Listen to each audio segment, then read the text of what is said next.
Jayma shivered in the biting February wind. Nature started showing the first signs of upcoming spring. The sun peeked out, the puddles formed on the sidewalks, and the street birds seemed to chirp with increased cheerfulness. Jayma was relieved that the harsh winter was over.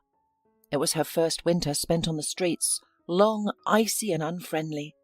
With the warm weather, the girl dared to venture from her winter refuge to the city. The city offered better chances for finding food. Grocery stores, cafes and restaurants always had recently expired food, leftovers from the previous day that couldn't be served to customers. Jayma, who starved all winter, welcomed these opportunities.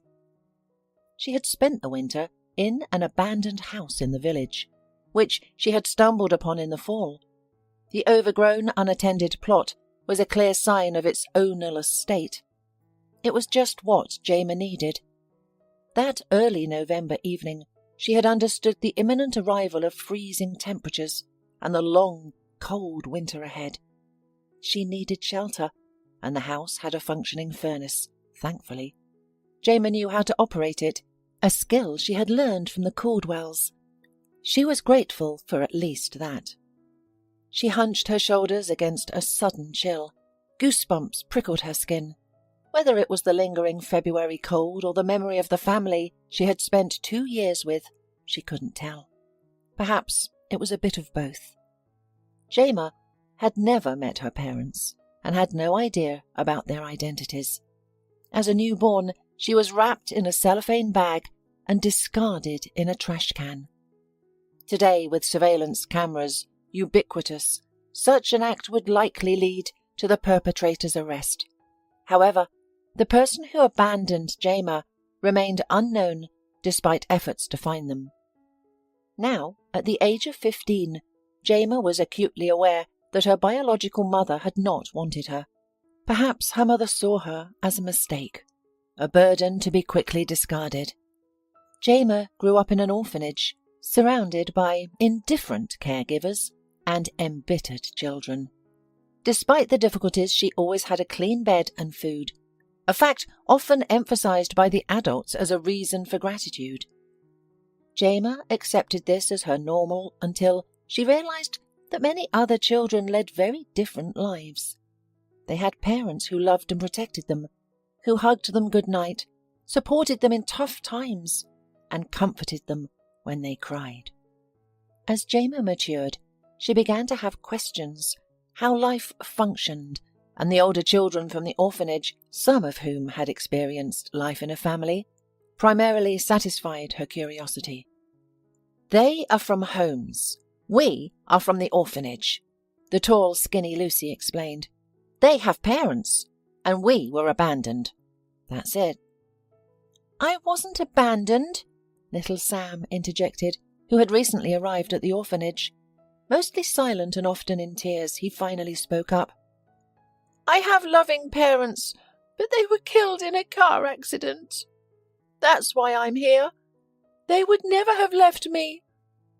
Eventually, Jayma discovered her own backstory. One night, the chatty nanny, Mrs. Stultz, walked into the children's room to check if everything is all right, and she found Jayma awake, having been startled from a terrible dream, a common occurrence for her at the age of 8 or 9. Upon seeing Mrs. Stultz, scolded, "Why are you up? It's night time." The woman's eyebrows furrowed in annoyance. "I'll go to sleep now," the girl promised. It was better not to argue with Mrs. Stultz, for she possessed a surprisingly heavy hand. "If you wake someone, you'll be punished. Understood?" "Understood," Jayma whispered, scolding herself internally for failing to pretend to be asleep earlier. But Mrs. Stultz had already started her tirade. "We look after you, care for you. Your parents didn't want you. They discarded you like trash. And we have to exhaust ourselves for your sake." Yes, Mrs. Stultz disliked children. Why she chose to work in an orphanage despite such contempt was a mystery to Jayma. Perhaps no one else would hire the grumpy woman due to her advanced age. Regardless, the fact remained, Mrs. Stultz was not just indifferent to children. She literally harboured hatred against them. Whether this was exclusive to orphans, Jayma didn't know. "You are all children of alcoholics and marginalised people," Mrs. Stultz continued. The woman was apparently just venting, speaking into the void. "Nothing good will come out of you. You're destined to be slackers like your relatives. The apple never falls far from the tree. Why do they bother with you at all? Even your mother discarded you. You were lucky to be found in time. The old man couldn't sleep, you see. He went to take out the garbage at 5 a.m, and there you were. If he hadn't found you, it would have been less trouble for everyone." "Are you talking about me?" Jayma immediately asked. She wouldn't normally have dared to speak to Mrs. Stultz, but the woman was apparently revealing her past. It was impossible to remain silent. "Who else?" Mrs. Stultz shot Jayma a contemptuous look. "Was I really thrown in the trash?" Jayma's voice quivered, tears welling in her eyes. She suddenly felt deeply hurt. All the children who didn't know their parents often fantasized about their origins. Jayma was no exception. She imagined stories where her mother had to leave her at the orphanage for her own good. She always hoped her mother would come back for her one day, to take her away from this dreadful place. But this revelation hit her hard. "So you don't know?" Mrs. Stultz asked, surprised. "The whole staff knows about it. Hasn't anyone told you before?" Jayma shook her head. Mrs. Stultz smiled maliciously. "Well, you should know. The old man found you in a garbage can and brought you here, to the orphanage. Your mum must have been an alcoholic. That's how you are, just like the rest of them." Mrs. Stultz relished in Jayma's grief. She embellished her story with vivid details, describing the dirty supermarket cellophane bag the man found the newborn in. She explained how they searched for Jayma's mother in the neighbourhood and the homeless shelter, but to no avail. "You were diagnosed with so many conditions, we thought you'd end up disabled if you survived at all. Your mother must have drunk and smoked during her pregnancy. That's why no one adopted you when you were young. Too many illnesses. And now you're older. Who would want such a burden?" After Mrs. Stultz left, Jayma laid awake and motionless for a long time, mulling over the caregiver's words. Maybe Mrs. Stultz lied. Possibly she was teasing me deliberately to hurt me. The next morning, the girl, having gathered courage, approached one of the educators. She had been working in the orphanage for a long time. Surely she must know her story. But the woman confirmed everything. "Yes, you were indeed found in a garbage can by an elderly man, quite accidentally. He even wanted to take you away afterward. To raise you like a daughter or granddaughter, rather. But who would give a baby to a lonely old man?" "So it's true." The girl started crying because it was the end of her childhood dreams of suddenly having parents. Lucy, who had already turned 12, came to Jayma in the dining room and sat next to her. Lucy, not that they were friends. The girls were too different in age for a full-fledged friendship. But Lucy treated Jayma with some warmth. Lucy had once had a younger sister. The girl loved her very much, took care of her, and then someone from the guests of Lucy's mother left an unextinguished cigarette on the table. There was a fire, which killed everyone in the house. Only Lucy managed to escape by some miracle. That's how the girl ended up in an orphanage. Lucy often said that she had no pity for her mother. She drank, did not care about her daughters, took to the house of her many friends and suitors, arranged parties from night until morning. But Lucy really missed her little sister. Likely, Jayma reminded Lucy of her sister, and she was the only one at the orphanage who treated Jayma warmly. "What's wrong?" Lucy asked. "Did the boys hurt you again? Or did the teacher punish you?" Jayma confided in her older friend, who smiled sadly in response. "Well, everyone here has a sad story. You were abandoned in the trash right after you were born, which is surely unpleasant. but Ben's mother sold him to gypsies. And Molly's grandmother tried to sell her. She even put an ad in the newspaper. But why? Why don't parents want their children? I don't know, Lucy shrugged, gently stroking Jayma's head. It happens. I think about it a lot too. But try to imagine. Imagine you never had parents. It's easier that way. It's as if you've always been alone and nobody ever abandoned you. Jayma managed to cope with her feelings. What else could she do? Life at the orphanage continued as usual. Early risings, exercises, classes and gym. But suddenly something unexpected happened to Jayma. At the age of 12, she was adopted by a family. Jayma understood that her chances of adoption were slim. People usually preferred to adopt babies or toddlers, but she was already a teenager. Furthermore, her appearance wasn't commonly favoured. She had bright black eyes, widely set dark eyebrows, swarthy skin, and raven black hair. Your mum probably got scared looking at you and ran off, Mrs. Stultz used to jest spitefully. Don't listen to her, Lucy always reassured Jayma. You are incredibly beautiful, a real photo model. I wish I had your eyebrows and eyelashes. Mine are so pale, but you're a real beauty.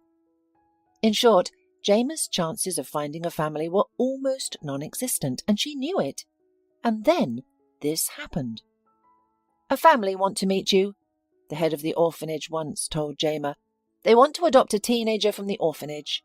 It's rare. They're interested in you. Be ready tomorrow. Jayma was nervous about the upcoming meeting. She had given up hope of finding a family, but suddenly potential parents appeared. She feared they might not like her and was anxious about seeing disappointment in their eyes. The thought of herself finding the prospective parents unpleasant never occurred to her.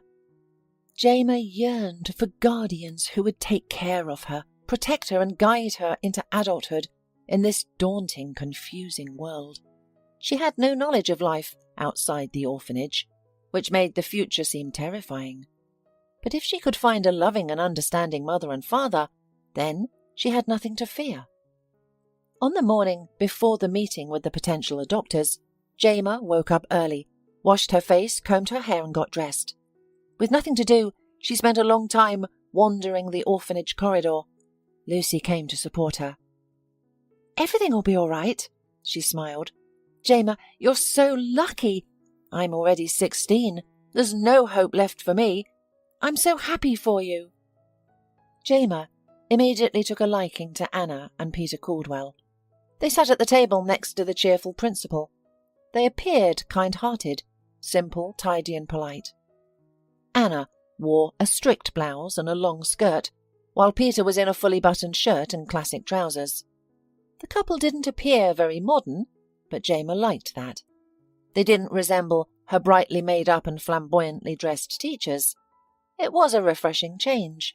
They were modest people, with excellent taste. And this is our Jayma, the principal introduced Jayma. A very good girl, quiet, calm, obedient. We've never had any problems with her. Jayma had never heard so many kind words about herself. She liked the way she was being introduced to the Caldwells. Jayma, Peter smiled at the girl. Do you want to find a family? Does she want a family? Yes, this is her most cherished wish.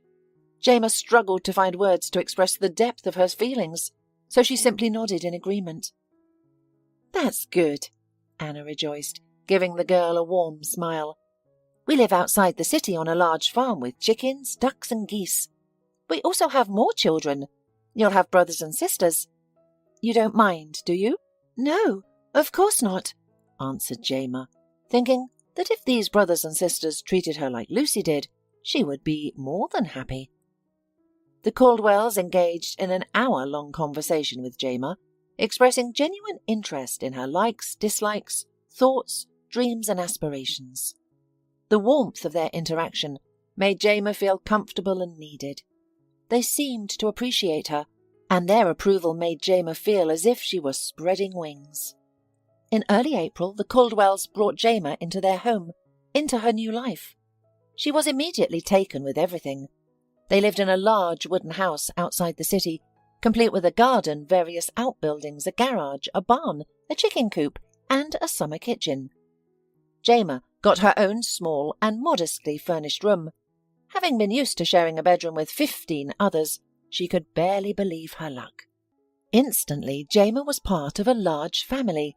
The new mother, father, 5 brothers and 4 sisters warmly welcomed her, showing her around the house and introducing the myriad of pets that included goats, ducks, chickens, cows, rabbits, 2 dogs and 4 cats. Jayma was thrilled. The small collection of hamsters and turtles at the orphanage paled in comparison to the Caldwells' menagerie. Anna, Peter and the other children taught Jayma how to care for the animals. The girl felt needed and loved. It was the custom of the family to gather for breakfast, lunch and dinner around the long table in the living room. The girls helped their mother set the table, seated everyone, then prayed and began to eat. Obeying their parents was a rule that Jayma abided by without difficulty. She felt loved and cared for in this new home. Every night, Anna would hug Jayma, bless her, and kiss her forehead, which Jayma found comforting. Although Peter was more reserved and stern, he often praised Jayma for her quick adaptation and learning. She learned to tend the garden and care for the cattle, tasks she had never been taught in the orphanage, where the children weren't even responsible for washing their own dishes. The children studied at home because their school was far away in a neighbouring village, and the Caldwells lived on a secluded farm. Attending school wasn't practical, so the children had online lessons at scheduled times, not daily. Jayma preferred this arrangement, as it was less intense than her previous schooling in the orphanage. She had more spare time for walking, interacting with her siblings, and playing with animals. Of course, she had to help Anna with the household chores, but Jayma was only happy to do them. After all, it is so nice to be needed by someone, to feel part of the family. In general, she was overjoyed to be in such a wonderful place, and her life seemed to her full of promise. The Caldwells had its rules, which took some getting used to. First, as was mentioned, children were required to obey their parents. Secondly, the family prayed before each meal and at specified times in the morning and evening. Jayma quickly learned the prayers, so this wasn't a challenge. The family also had a specific dress code. The girls wore long skirts and modest blouses, which Anna and her older daughters sewed themselves. The female family members kept their hair up in tight braids or simple buns. Loose hair was considered inappropriate. This is exactly how a well-bred girl should look. Peter praised Jayma's appearance, not like those promiscuous girls from the city. Jayma wasn't as pleased. She used to enjoy wearing her shiny black hair down, thinking she resembled the girls in shampoo commercials. However, she accepted that her new parents knew best and had their best interests at heart. There were no irritable nannies, angry children, grey orphanage walls, or bland food. Her new siblings treated her kindly, and they often played in the yard after chores. It was lovely. The only person missing was Lucy, but Jayma was hopeful that Lucy would soon leave the orphanage and they could reunite. She was sure Anna and Peter would allow Lucy to visit her, despite rarely having guests. Jayma's optimistic outlook shattered about 2 months after moving in with the Caldwells. Jayma was taking out the garbage behind the house when she heard a sound. It was the rapid chime of a bell coming from the garden. Mary, Jayma's little sibling, flinched. "The bell is ringing. We must go to the garden. Hayes is about to be punished," she said. Hayes? Jayma was surprised. Hayes was one of their older brothers. He had returned from town later than agreed upon the previous day. He periodically went to the market to sell dairy products from their farm. He looked like a grown-up guy, so Peter and Anna let him go alone. After the market, he was permitted to visit his old school friends who lived in town. However, he was obliged to return home by a certain time, and yesterday he was late. Peter shook his head regretfully and Anna sighed. Hayes looked so unhappy and scared that Jayma felt that this was already punishment enough for him. The siblings watched him with sympathy. Jayma thought the matter was over, but it wasn't. And now Jayma followed Mary into the garden, hopeful that everything might turn out all right. Everyone else was already there. Anna held a bell in her hands. "I wonder where the parents found this rare item," she mused. Peter looked serious, even solemn. Next to him stood a pale, frightened Hayes. Clearly apprehensive, he nevertheless resigned himself to his fate.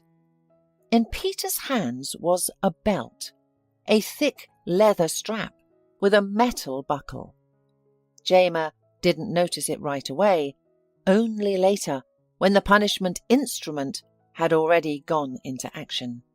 "A son must obey and honour his parents," Peter declared, surveying his many children. He didn't even glance at the 40 Hayes. "A parent's word is law. Those who stray from their parents' commands will face an unhappy fate. We want all our children to be happy and successful, which is why we cannot tolerate disobedience." "If you spare the rod, you spoil the child," Anna added, looking sympathetically at Hayes. "We love you, son. We cannot let you fall. You must be punished." Hayes sighed heavily and nodded in acceptance. Then something terrible occurred. Peter began to whip Hayes with a belt, targeting his back, legs, and shoulders. With each blow, his hits became increasingly vicious, as if he derived pleasure from it. Jayma watched her new father in horror. His eyes glowed with a perverse delight. There were aspects of him that reminded her of Mrs. Stultz, but at least she never resorted to physical violence or masked her anger as care. A robust, tall man was beating a frail, defenseless boy. Hayes' body quickly marked with red, swollen welts. Some even began to bleed. The pain must have been excruciating. "Endure it," whispered Mary, who was standing next to Jayma. "Just endure, or he will hurt you even more." Jayma felt sick to her stomach, wishing the horrifying scene unfolding before her was just a nightmare. How could Anna and Peter, such kind and virtuous individuals, allow such cruelty? Peter was doing it, and Anna was silently condoning it. And the other children? They observed Hayes's beating with unsettling calmness, showing sympathy for him, but clearly accepting it as normal. Even in the orphanage, things were never this brutal. The staff might spank someone, maybe even pinch them, but that was it. The children had regular medical examinations, and adults were asked for every bruise. But here, Hayes fell down and seemed to lose consciousness for a while. Jayma feared that the boy would die now. Peter whipped the teenager a few more times, then suddenly calmed down. "This is a lesson for you and the others," he said, wiping sweat from his forehead. "Go to your room. You'll be locked up for 2 days without food." Anna helped her son up and led him into the house. He was shaky. The others returned to their chores as if nothing had happened.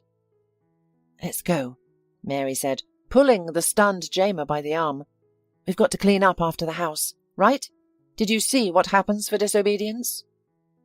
From that moment, fear nestled in Jayma's heart. She worried about doing something wrong and ending up like Hayes, standing in the garden awaiting punishment. The mere thought made her heart clench. The Caldwells no longer seemed wise, kind, or understanding to her. They were frightening. What had once seemed nice and pleasant to Jayma now appeared in an entirely different light. The children lived like hermits, isolated from people, under the control of 2 oppressive adults. They cared for livestock, worked in the vegetable garden, barely studied, and only interacted with each other. The once safe and kind world created by the Caldwells no longer felt that way to Jayma. She began to think that staying in the orphanage would have been better. But there was no turning back now. The Caldwells were unlikely to let her leave. The Caldwells were strict with those who disagreed, were stubborn or slow. Now, Jayma often saw them punish the children for the smallest offences, like poorly executed tasks. The severity of the punishment matched the offence. Sometimes children were locked in a room without food and water for days, or made to stand in a corner on peas for hours. More serious misconduct led to public floggings in the garden, with a bell summoning everyone to witness the punishment. The discipline was not just limited to the boys. Once, Peter beat his eldest daughter Aisha for simply browsing swimsuits online. Peter and Anna feared their daughter might become a vicious woman, with Peter vowing to prevent that by beating her with a belt. Aisha held back her screams, knowing that would only make Peter angrier.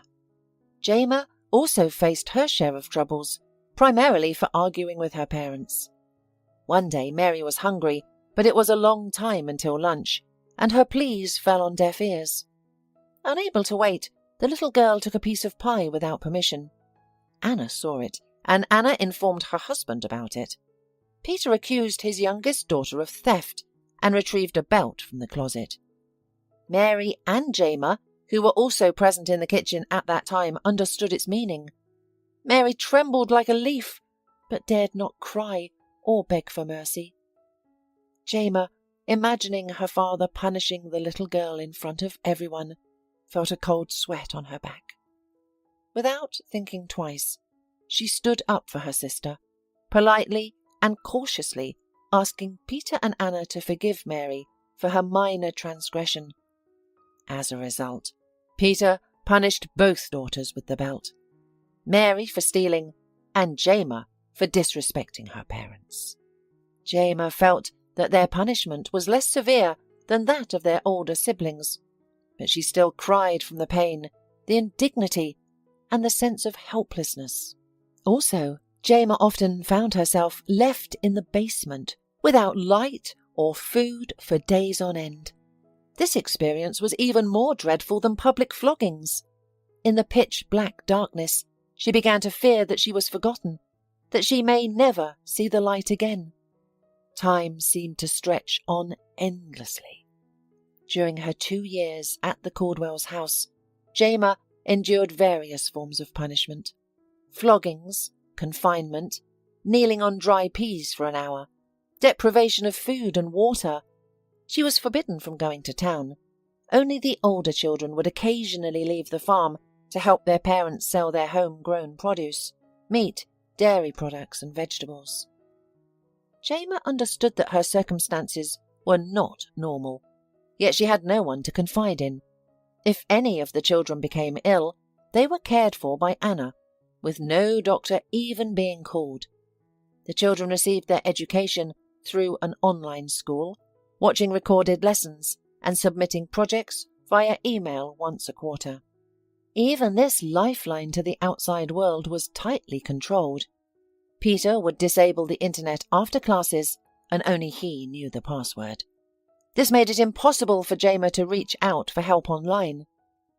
The Caldwells ruled unchallenged over their adopted children, who considered their circumstances as normal. Most of these boys and girls had joined the family as infants and knew no other life. Peter and Anna convinced the children that the world beyond their fence was perilous, brutal, vicious and unjust. They asserted that safety could only be found within their farm. However, Jayma knew this was untrue. She yearned to escape and reveal the truth to those outside. Peter often visited the village and had friends there, but no one ever visited their home. And it was understandable, as people would have known something was wrong here. Jayma was desperate to find an escape route. The fence was tall, smooth, and impenetrable. Trees grew far from it, a placement that seemed deliberate. Scaling the dauntingly high fence seemed impossible. Even if she could find a ladder, someone would surely notice her attempt to escape. There were always family members around, and they kept a close watch on each other. Jayma's new siblings truly believed that the world beyond the fence was unjust, vicious, and hostile. They accepted the Caldwells' harsh punishments as normal, oblivious to the damage these cruel individuals inflicted on their lives. If any of them discovered Jayma's plan to escape, they would either thwart her attempts or immediately report her to the adults. Despite this, they weren't inherently malicious children. They were kind and modest, treating each other well and offering mutual support. However, the Caldwells have raised them to betray each other without remorse. They've been conditioned to believe that they're helping the offender by reporting their wrongdoings. If one of them saw the other misstep, violated one of the parental prohibitions, this witness would tell the father or mother what happened. They were sure they were doing a good deed and saving a lost soul. Jayma had witnessed such incidents many times, each more terrifying than the punishment her foster father's belt could deliver. Once, Jayma herself was penalized for not reporting her younger sister. Stacy had accidentally knocked over a bucket left by their eldest sister at the barn's entrance. The milk spilled, startling Stacy. Jayma, having witnessed the incident, tried to comfort her. "Don't worry," assured Jayma. "No one saw you. If anyone asks, we'll just say the cat did it." Stacy looked at Jayma in disbelief, seemingly shocked by her sister's words. However, their plan didn't work out. A couple of hours later, a bell rang in the garden, signaling that punishment was imminent. Peter was going to discipline Stacy for spilling the milk, and Jayma was planning to lie to their parents and protect the guilty party. It turned out that Mary had witnessed the incident at the barn. Even the honest and well-meaning child, she immediately reported the event to Peter in good faith. The siblings were convinced that their parents were merely caring for them, that punishment was a form of purification. The Caldwells succeeded in instilling their rules and thoughts into the minds of the adopted children, but Jayma was the exception. Perhaps her resistance stemmed from joining the family as a teenager rather than a little child. To survive, Jayma played along, trying hard to avoid rousing suspicion, while desperately seeking an opportunity to escape. However, the foster parents were not entirely fooled. They scrutinized Jayma more closely than the others, severely limiting her freedom. Jayma saw no opportunities to break free or communicate her situation to others. The adults were too cautious to let her outside. Once, they intercepted her paper airplane. In a desperate plea for help, Jayma had written a letter, folded it into an airplane, and launched it over the fence. She hoped the makeshift plane could overcome the barrier she couldn't, and that someone would find the note. It worked, but the finder turned out to be Peter himself. Jayma was brutally beaten. She thought she was going to be killed. Afterwards, she was thrown into a basement and left there for several days without food or water. She experienced unbearable thirst and painful wounds, while time seemed to stretch on endlessly. Later, she had a long conversation with Peter and Anna. They continued to feed her their pseudo-religious beliefs, intimidating her with tales of hell and hell-fire, assuring her that their only intention was to save her. Jayma meekly nodded, thinking to herself that these people must be either criminals or mad. It would be best not to argue with them. Then Peter said something that made Jayma shudder. "You now officially have a psychiatric diagnosis," he said, looking straight into Jayma's eyes. "It's in your medical records. You've been prescribed potent medication. Delusions and strange fantasies are symptoms of your disease. You can write all the notes you want now. No one will believe you. Nobody." "But how did you do it?" Jayma exclaimed in shock. She knew that to receive a diagnosis, one would need to see a doctor. "With Stacy's help," Anna explained. You're almost the same age, and you're very much alike, so she played along for your salvation. We took Stacy to the doctor. She's in the hospital now. When she gets out, you'll be an official psychiatric disability." Peter smiled, looking at the girl's confused face. "We had to do something. Had to keep ourselves safe." Anna waved her hands. "You forced us to go to such measures." Jayma grinned. Good cop, bad cop. Classic of the genre. The girl realized she was now officially a mental patient. That means whether she screams or calls for help, no one will believe her. It's a terrible situation, and her chances of breaking free and living a normal life are practically null. But Jayma was not going to give up. Staying in the Caldwell's house and living by their rules for many years was not for her. The Caldwells were making far-reaching plans. They wanted to move to the hinterland and join the sect, a community that lived in the forests away from people, survived by subsistence farming, and rejected all the benefits of civilization. For Peter, they were an ideal he aspired to. Jayma understood perfectly well that after this move, she wouldn't be able to escape. The whole community would be watching her. Then one day, the real opportunity to escape presented itself to Jayma. Peter, while on his way to the town market, had forgotten to lock the door. He had assumed Hayes would do it, but Hayes, engrossed in the workshop, had not heard his father's request. Jayma, who was weeding the vegetable garden, saw everything. Mary was with her because, from that point forward, one of the siblings always accompanied her, as ordered by Peter and Anna. They wanted to keep a close eye on his defiant stepdaughter, as they did not trust her, despite her attempts to appear docile and defeated. Upon seeing the ajar door, Jayma's heart pounded fiercely. This is my chance to escape. Even though I'm not prepared, my things aren't packed, and I don't have a plan. I must seize this opportunity. Another chance like this may never come again. Slowly, Jayma straightened up, dusted off her hands, checked that Peter's car was safely away, and then sprinted towards the open door. "Stop! Where are you going?" Mary's surprised and thin voice trailed behind her. Jayma didn't even turn around. Of course, she knew that her escape would result in consequences for everyone. All the children would be punished for not keeping an eye on her.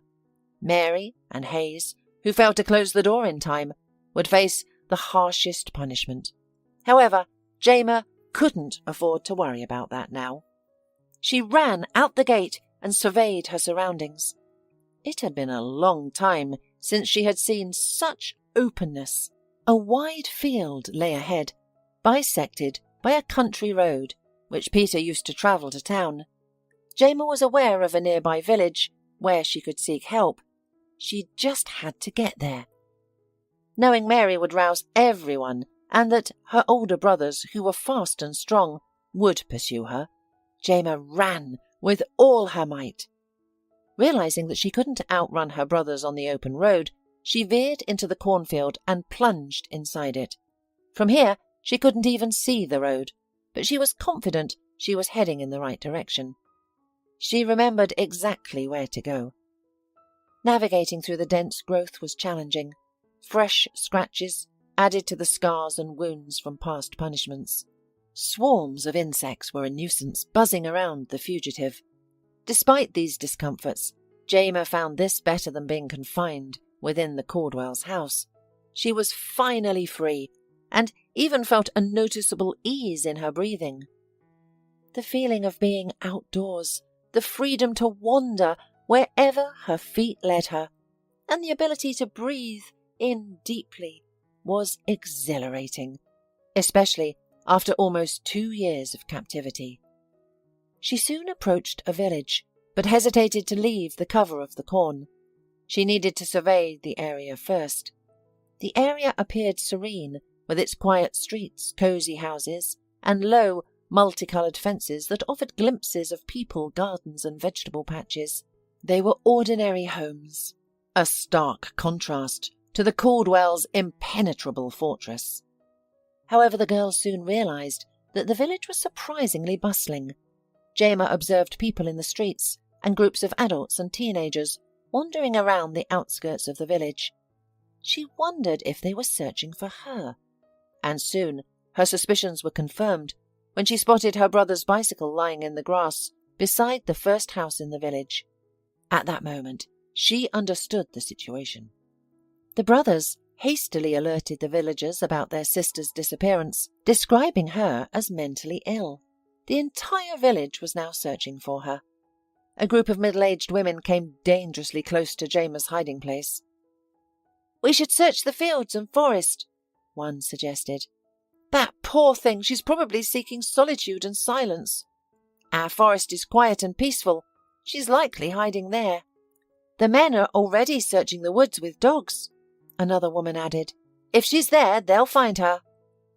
"Poor girl," a third woman sighed. "She's so young and already diagnosed. It's only going to get worse. She should be returned to the family. They care for her, they treat her. They're literally holy people." "I would say they are fools," interjected a woman with thin lips and a prickly demeanour. "Why would they adopt children with disabilities from the orphanage? It's a burden for them, and it's not fair to the other children to have to live with such challenges." "You're heartless," another woman disagreed. "Those children are human too. They say this girl suffers from her delusional fantasies and even self-harms. They have to restrain her during episodes." "She belongs in a hospital, in a secure ward with padded walls," insisted the woman with thin lips. "It would be better for everyone, including the girl." "They're planning on it," the second person said. "I overheard that if they catch the girl, they'll admit her to the hospital immediately. She has an official diagnosis, so there will be no argument about her admission. They'll give her medications, provide her with care. She'll come out an entirely different person. The disease won't disappear, of course, but they'll be able to manage her symptoms." The women conversed briefly before departing, leaving Jayma alone with her thoughts. She reflected on her predicament in light of their conversation. She realized she couldn't reach out to the villagers for help. They all sided with the Caldwells. Peter had convinced them that he was caring for a mentally unstable daughter. Now that she had run away, they wouldn't believe her if she tried to reveal the truth. To them she was mentally ill, prone to delusions and hallucinations. If she approached them, they would send her back to the Caldwells, who might commit her to a hospital. There, her pleas would fall on deaf ears due to the grim diagnosis in her medical record. Jayma had pinned her hopes on her scars, thinking they would serve as evidence of her mistreatment. However, the villagers believed the runaway girl was inclined to self-harm. This too was a dead end. Peter had cleverly manipulated every possible outcome. Jayma resolved to head for the town, as it offered her better chance to get help and potentially save the other Caldwell's children. She hoped they might receive assistance from psychologists or psychiatrists who could help them see the true nature of their foster parents. Time was of the essence. She had heard that search parties with dogs would soon scour the area. Jayma ran faster than she ever had before. Knowing the direction of the town and hurrying towards it, she didn't stop, even when night fell, seemingly unaffected by fatigue. Fueled by adrenaline, Jayma endured a challenging day-long journey, reaching the town by 6 a.m.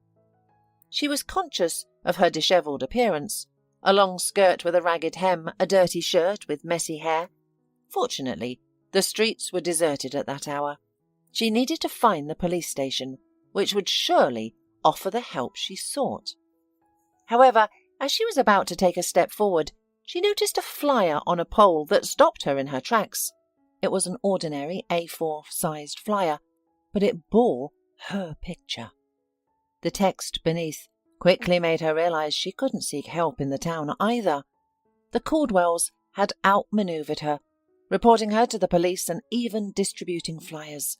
The text stated that a girl with a psychiatric diagnosis was missing and provided a description matching Jayma, The flyer cautioned the public to be wary when encountering the teenager, as her diagnosis could lead to unpredictable behaviour. Jayma did not go to the police. Instead, she sought refuge in an abandoned part of town and found shelter in a dilapidated house, where she finally fell asleep. Overcome with exhaustion, she fell into a deep sleep almost instantly. When she awoke, the sun was already high in the sky, and her mind was clearer. Sitting up and hugging her knees, Jayma leaned against the wall, ready to contemplate her situation. Her prospects were bleak, but she faced the reality with courage. She reasoned, I can't go to the police. They already know about me. I shouldn't go to the orphanage either. They've probably been warned as well. No one will help me now. People know a disturbed girl is missing and are ready for the runaway to start spouting delusions. The Caldwells have thought of everything. They must have anticipated that I would eventually flee and seek help, and have ensured that everyone would consider me unstable. The only option left is to stay on the streets. I can't return to the Caldwells' house, and I have nowhere else to go either. Jayma sighed, knowing it would be challenging. If there were no other options, she would have to start a new life. Firstly, she desired to shed her uniform, the drab attire she was obliged to wear at the Caldwells' house. She yearned to appear as a regular teenager, attracting less attention. Jayma was aware that people often left bags of usable clothes near trash bins. That's where she sought her new wardrobe, and she found it. After changing into a sweatshirt and baggy jeans, Jayma immediately felt more comfortable and decided that her life was going to improve. Initially, Jayma joined the street children at the train station. These were boys and girls with complex backgrounds, forced to survive on the streets. They all slept collectively in an old house, curiously located in the city's centre. This district was historical, boasting a beautiful street lined with lanterns, monuments, fountains, and stylish cafes. At all hours, it bustled with well-dressed people, families, stylish youths, loving couples, and elegant seniors. Just a stone's throw away from a row of shops and cafes, hidden behind them, was an alleyway. This was home to old crumbling houses and sidewalks overtaken by tall weeds. It served as a haven for the poor and destitute, a home for the homeless. The inhabitants would scatter like cockroaches whenever the police visited. Some were caught, but the agile and swift street kids always managed to escape. Each of these children had complex circumstances. Some were runaways, others fugitives from the law. Their shared trait was a desire to avoid adult intervention.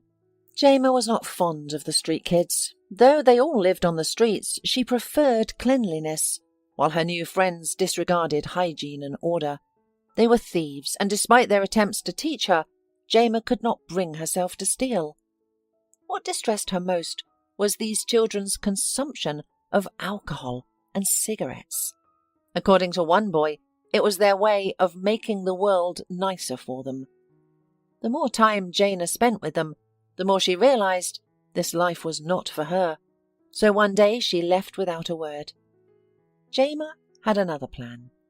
She knew winter was approaching and she needed to find a place to spend the colder months. She believed that place could be found in the nearest villages, an area likely filled with abandoned houses. After exploring many properties on a chilly November morning, she finally found what she was looking for, an abandoned wooden house. It seemed almost welcoming, eager for a new inhabitant. The house's interior suggested that an elderly woman had once lived there, with antique furniture, crocheted doilies on all surfaces, and a colourful rug on the floor. It was cosy but needed a thorough cleaning. Jayma happily cleaned the single room and small kitchen, sweeping the floors and dusting off surfaces. Then she lit the furnace. Using the abundant firewood from the yard, the house quickly warmed, becoming cosy and inviting. Jayma mentally thanked the Caldwells for teaching her how to heat a house, a skill that was proving invaluable. Her life was quiet and routine. The house was a safe haven for her, providing comfort and security. Jayma fetched water from the nearest lake for cooking and hygiene, carrying the heavy bucket back to the house. She then boiled the water on the hot furnace to kill any germs. Despite the challenges, the girl found this way of life bearable. Jayma found warm clothes at the dump, situated roughly a kilometre from her new shelter. It was fortunate that people frequently left bags filled with items still in good condition at the entrance. The dump was a treasure trove of useful items, such as furniture, toys and books. Jayma would occasionally visit, much like one would a store, browsing and selecting items. However, obtaining food was a challenge. Unlike in the city where cafes and restaurants were plentiful, the remote location of the house offered limited options. Jayma used to rely on discarded food from city eateries, which often discarded perfectly edible meals. Despite these challenges, Jayma had a solution. There were many abandoned houses in the neighbourhood that were easy to get into, and the girl learned to spot such residences. The cellars of such houses were filled with jars of pickles or jam. Some of these jars had been untouched for so long that their lids had turned black. Jayma would take a few jars from these cellars. Although it was practically theft, she believed the owners would not notice a few missing jars among their abundant stock. Jayma preferred to get food in the city, but the frosty winter days confined her to the house. It was unthinkable to travel to the city in such cold. Jayma could stay warm and content in the house, reading children's fairy tales by candlelight in an old, creaky armchair. She found the magical stories fascinating. On such cold days when Jayma was confined to her house, she often pondered her future. Would she spend her life alone in an old cottage? She dismissed this thought, knowing that eventually the old lady's heirs would sell it, and she'd have to find a new place. This cycle of uncertainty made her feel bitter. It was tough to be alone and unneeded. Jayma missed having someone special in her life. She once had Lucy, but she didn't know where she was now. Would they ever reunite? The realization that no one else cared for her was painful and difficult to accept. However, as the thaw began and the sun emerged, Jayma's spirits lifted. She looked forward to her walks and yearned for food other than pickles and jam.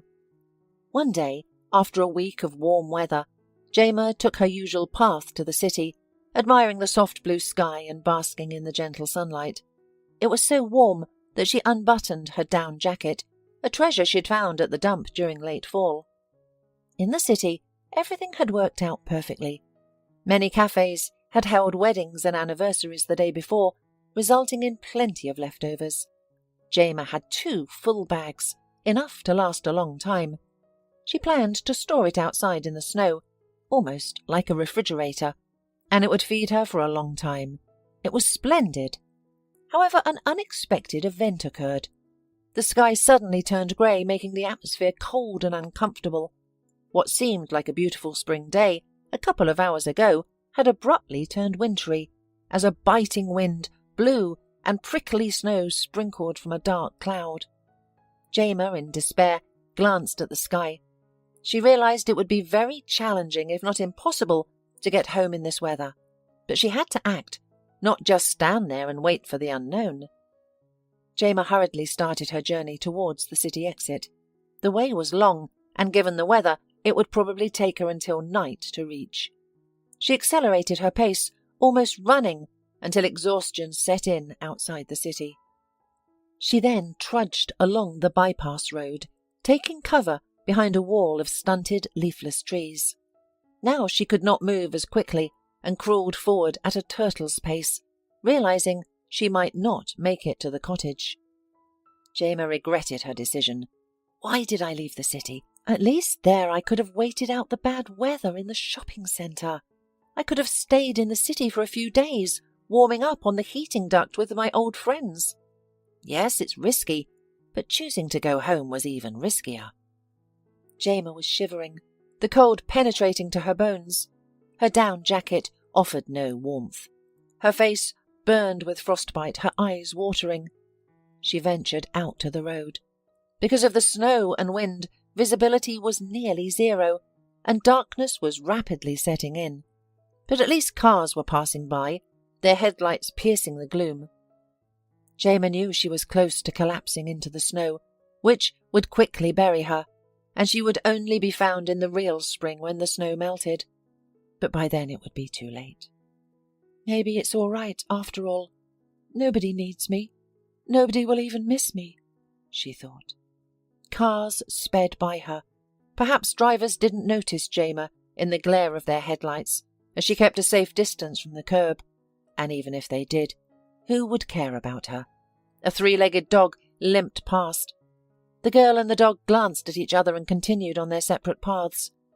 They both realized that they were probably doomed. Suddenly, Jayma heard the screech of brakes. She halted and turned around. An SUV had pulled up by the curb. The driver, a tall, handsome man who seemed straight out of a movie, jumped out, leaving the door open. He was dressed in a coat, stylish sneakers and jeans. He was hatless, which made sense given the warmth inside the car. The man ran after a dog. He must have noticed the limping animal by the roadside and decided to help. From there, Jayma acted on autopilot. She turned and sprinted towards the car, seeking refuge from the cold. The inviting warmth was within reach. While the man was busy attending to the dog, Jayma swiftly slipped into the back seat. The interior was welcoming with soft seats, a faint citrus aroma, a soothing melody playing, and most importantly, it was warm. The comforting environment made her cheeks and arms tingle and her head spin slightly. Jayma watched the man petting the dog on the curb. The animal wagged its tail in response, reminding her that even animals need care and attention. Suddenly, something caught Jayma's eye. She turned and gasped. There was a child's seat with a small passenger, a little girl, in it. The semi-darkness in the cabin had initially hidden the child from her. Jayma was startled, wondering how the child must feel, seeing a stranger entering the car. Jayma had no intention of scaring the little girl, and it seemed she hadn't. The child remained in her seat, presumably asleep. The young passenger was garbed like a princess, in a white rhinestone-embroidered jumpsuit with a fur-lined hood, silver Uggs, and a hat featuring a large white pom-pom. 2 blonde pigtails peeked out from beneath the hat. Jayma examined her more closely and gasped in shock. The child's face was inanimate. Her chubby cheeks, rosy lips, and glassy blue eyes stared into the distance, devoid of human warmth. Jayma's heart started hammering against her ribs at breakneck speed. In the child's car seat sat not a child, but a doll, a large doll, as tall as a real child, dressed in fancy attire. Why would anyone do this? The car's owner must be insane, she thought. Despite her reluctance to linger in the plush interior of the beautiful car, Jayma knew she should leave. But it was too late. The man was already returning to the SUV, cradling an old dog carefully in his arms. There was no way the girl could slip past him unnoticed. And this man, he must be a terrifying person. It wasn't normal to transport a doll like this, was it? The man opened the back door to settle the dog on the seat. His gaze met Jayma's eyes, filled with terror and despair, and the girl leapt out the opposite door and dashed into the field, sinking knee-deep into the snow. However, the man pursued her. He caught up with her swiftly, seized her arm, and spun her around. He's going to hit me, Jayma thought, struggling to break free. But escape was impossible. The man's grip was unyielding. I didn't take anything from you, Jayma protested. I'm not like that. I'm just homeless. I want only to warm up. Please let me go. Wait, the man stopped her. How did you end up here? It's far from the city, even further from the nearest village. Where are you from? I'm homeless. I live in an abandoned house in the village. Homeless? The man's eyebrows shot up in surprise. "What's your name?" "Jayma," the girl answered honestly. The man seemed normal, even safe. However, she had seen that terrifying doll in his parlour. "Jayma, it seems like you're in trouble. Teenagers shouldn't live alone like this. And it's a long way to the country estate. You won't make it. You'll freeze on the way. Can I at least give you a ride?" Jayma shook her head, thinking, "Stay in the car with that horrible doll. No way." "I see." The man sighed. "You saw the doll and got scared, is that right?" Jayma nodded. "Well, it does look creepy, I agree. But it's just a doll. It has its own unique story. There's no need to be scared of it. Let's get in the car quickly. You're already freezing." Jayma looked at the man with fear. She desperately wanted to return to the warmth. But what kind of man was he? A normal adult wouldn't carry a terrifying toy like a real child in a car seat. The man noticed the girl's puzzled expression, sighed heavily and said, "I'll tell you about the doll on the way. It's not easy, but otherwise you'll stay here and freeze to death out here." Jayma, now intrigued, focused on the man. She was eager to hear the story. "By the way, I haven't introduced myself yet," the man added with a smile. "My name is Jeff. You can call me that." Jayma nodded in response. She looked at Jeff, waiting. She was eager to unravel the mystery of the doll and perhaps return to the warmth of the car afterward. Unaffected by the cold wind and snow covering them, Jeff began his tale. Both of them were engrossed by the story. It captivated them completely. Since childhood, Jeff was in love with his classmate, Helen. However, she, drawn to bolder, more reckless boys, overlooked him. Despite his feelings, Jeff was unsure of how to act. This dynamic shifted when they encountered each other at university. A chance meeting led to frequent conversations, and they soon became inseparable. Helen began to see Jeff in a new light, realizing how wonderful he truly was. Jeff finally confessed his long-held feelings to Helen, and they eventually married as students. They decided to postpone parenthood until they were financially stable and had established their careers. Years later, Helen and Jeff felt ready to start a family and welcomed a beautiful daughter. Alice was a loving and obedient child who made every effort to please her parents. The family travelled extensively. Jeff and Helen were eager to teach Alice about the world while learning alongside her. Helen did not return to work until her daughter started first grade. She spent those early years focused on her child's development, enrolling her in various activities like language lessons and choreography. Helen wanted her daughter to be well-rounded. However, as Alice grew older and became more independent, Helen decided it was time to end her 7-year maternity leave. Alice was self-reliant and responsible enough to stay home alone. The girl used to come home from school by herself, do her homework, and sometimes even cook dinner for her parents. It seemed like a perfect arrangement. However, things changed when a busy road was constructed near Alice's school. It became dangerous to walk there. Drivers tried to fly quickly through the intersection. There were not enough traffic lights and crosswalks yet. Helen now often left work early to get her daughter home, fearing her daughter might get hit by a car. One day, Helen couldn't get permission from her boss to leave work early. Alice had come home by herself before and would always let her mother know when she had arrived safely. But on this day, Alice didn't send a message and didn't answer her phone. Worried, Helen left work and went home, only to find that Alice hadn't returned. Helen and her husband rushed to the school, where they learned that Alice had left as soon as school ended. They spoke to Alice's friends, who said they had parted way at the usual spot near the store. From there, Alice's whereabouts were unknown. Helen and Jeff rushed to the police. A statement was taken and the search for their child began immediately, with volunteers joining in. For 3 long, agonizing days, they were left in the dark, unable to find rest or eat. Tragically, one of the volunteers found Alice's lifeless body hidden in the basement of an old house in a disadvantaged neighborhood.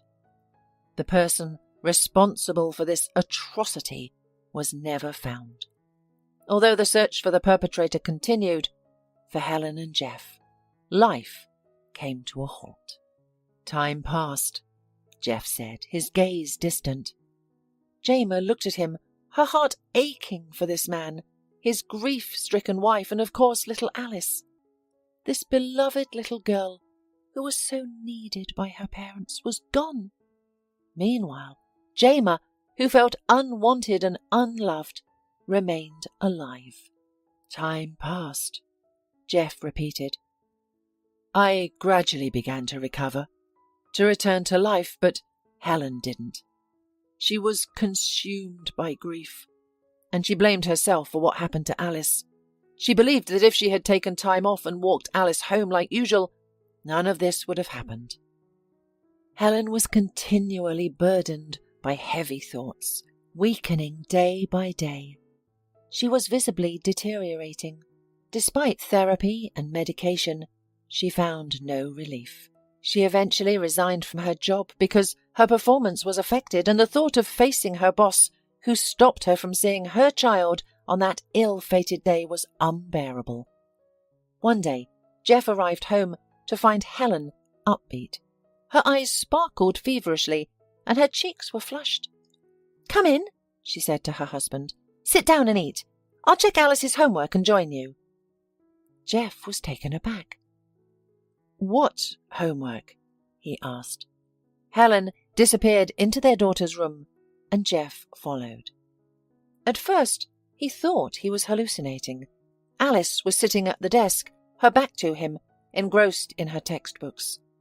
She was wearing her favourite avocado pajamas. The scene was so familiar that it was surreal. Jeff initially thought it was another child, but it was actually a doll, which was actually designed for collectors and had a striking resemblance to real children, so much so that it was even unnerving. In her inconsolable state, Helen ordered a doll that resembled Alice. It was crafted from a photograph of the girl, capturing all her features, including her moles. However, it lacked the warmth of Alice's smile and the curious sparkle in her blue eyes. Jeff found the doll unsettling, and of course he was truly alarmed by his wife's behaviour.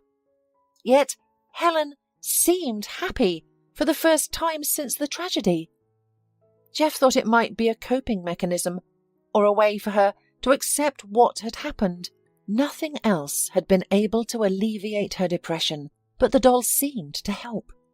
However, Helen's behaviour grew increasingly strange.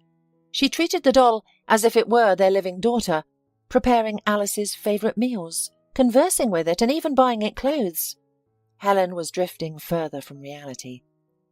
When she decided to take the doll to a children's movie, Jeff realised he needed to take action. He called for medical help. Helen was diagnosed with a serious stress-induced disorder and was admitted to a hospital. After nearly half a year of treatment, Helen's condition improved significantly. She was more aware of reality, although not fully recovered.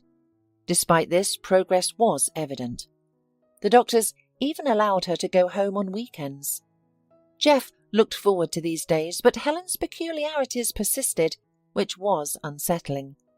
For instance, Helen insisted that a doll be in the car, specifically in a child's seat. Although she didn't ask to bring the toy home, she refused to get in the car unless the doll was present. Helen explained her requirement by saying, "I realise that it's not our daughter. It's just comforting to see a familiar picture out of the corner of my eye." Jeff did not object, especially since the doctor stated that this request was harmless. It was merely a method for Helen to gradually and gently transition from her current state. Doctors assure that Helen will soon be completely recovered, She just needs to find something to bring her back to reality, Jeff said. Jayma, struggling to find the right words, simply said, "It's so frightening and sad." Jeff responded, "There's plenty of sadness in this world. Here you are, for example, a child who is in such a situation. Let's get in the car, you're freezing, and direct me to your house."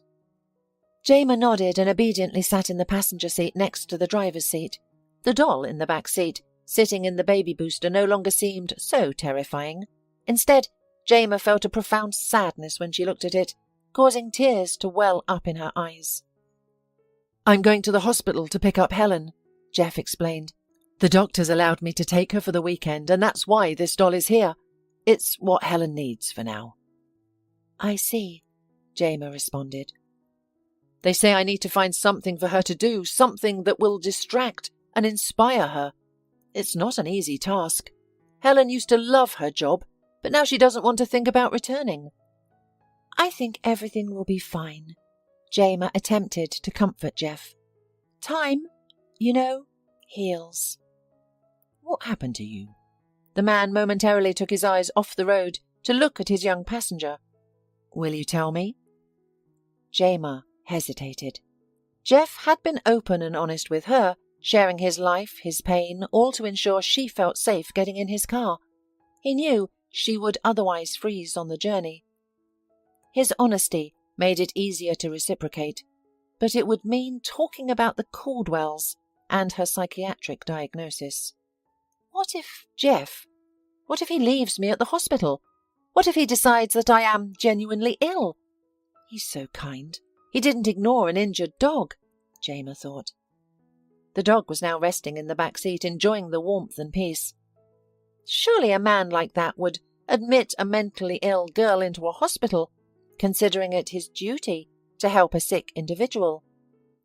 "Don't worry." Jeff seemed to notice Jayma's hesitation. "Just tell me if you need help, but be honest. If you'd rather things stay as they are, I'll stay out of your life. I promise. But if there's anything I can do to assist you, just let me know." Jayma decided to open up about her life, something she had never done before. She took a deep breath and began to share her story. She spoke about the orphanage, where conditions were harsh, yet no one abused or confined her. She talked about Lucy, the only person she truly missed, and her experiences with the Caldwells.